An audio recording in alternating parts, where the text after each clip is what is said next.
What's up, you guys? Thank you for clicking on this video. So as you can tell by the title, I will be doing a quick little review on episode 2, 3, and 4 of Transformers Cyberworld. I already did a dedicated review of episode 1, and I kind of forgot this show was airing as the last like 2-3 weeks went on since the show started. So I've been slacking, but I just caught up on the last 3 episodes Saturday, which was 2 days ago at the time of this recording. Today is Monday right now. So let's start off with episode 2. So the Bumblebee and Megatron dynamic, I thought that was actually really interesting. Like, we see that happen at like the end of episode 1, I believe, and then it carries over into this episode for a little bit, and it was actually kind of entertaining to see. I wouldn't say it's like something unique and different because, we've seen Megatron and Bumblebee interact before, but in the way like this, where it's kind of more positive and them teaming up, I did actually enjoy and think, this is actually kind of cool. And then I forgot what exactly happened, but there was a Minicon reference, and it made me kind of laugh and perk up a little bit, so that was fun. And then the betrayal at the end with Megatron.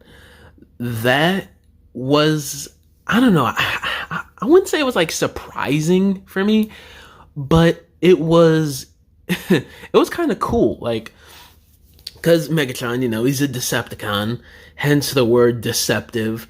So they're playing into that with him teaming up with Bumblebee, thinking he's some good guy that's changed or something, and then at the end of the episode, he switches back to being the evil leader of the Decepticons that we all know and love him as. And it was kind of cool to see. I did dig that. Now, let's move on to episode 3 here. The Dinobots, Grimlock, and I forgot what the other one's name is. I don't even know if they call him by his name in this episode, but he's got like an all-new design, basically. It might be Slug or Snarl or something, I can't remember, but those two were sick, and the battle between them was really fun to watch.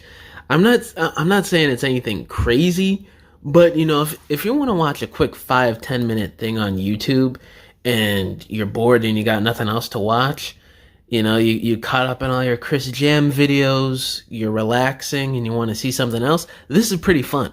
Now, the battle itself, I gotta say, it was, what was it? It was Optimus, Bumblebee, Grimlock, the other Dinobot, and what was Alita one in there? I can't remember. I don't think so. But that 4-way battle or something, that was pretty good.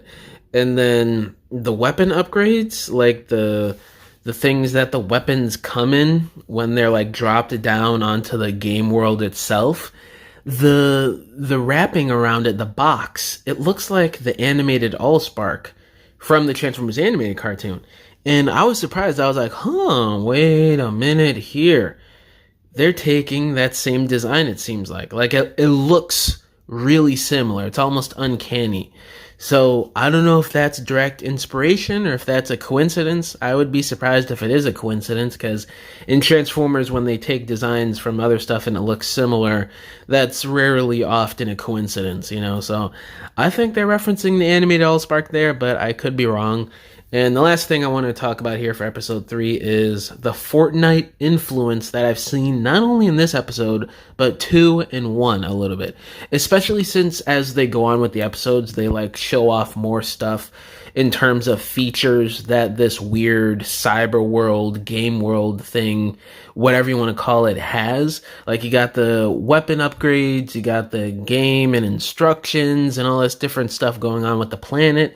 And it really does kind of give you sort of like a Fortnite influence. So I feel like with this cartoon, they're tapping into the times of modern video games with Fortnite and all the other Fortnite copy games, basically. So this is Transformers where it's at. They take stuff that is popular at the time that the cartoon is made in, and they kind of make that the background premise of what the cartoon or show is about.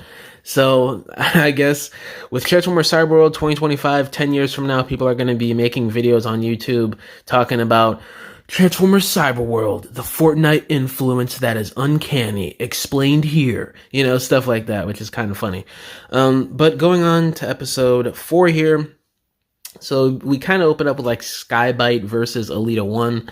And this was kind of cool. It was like in this weird enclosed little river thing, creek, whatever. And they're like racing each other. And Alita didn't want Optimus to interfere with the game, but he did anyway.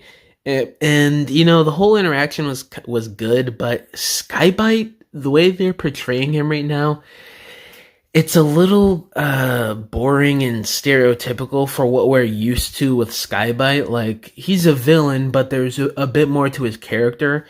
And from what we see with this kind of introductory episode here with Skybite, you don't really get a whole lot out of him. Like, he's kind of just like a typical, you know, bad guy who wants to do bad stuff and says mean things to the heroes. It's not like boring to the point of, oh, I could care less about this character, but it's very watered down to where, you know, you just prefer the RAD 2001 rendition of Skybite.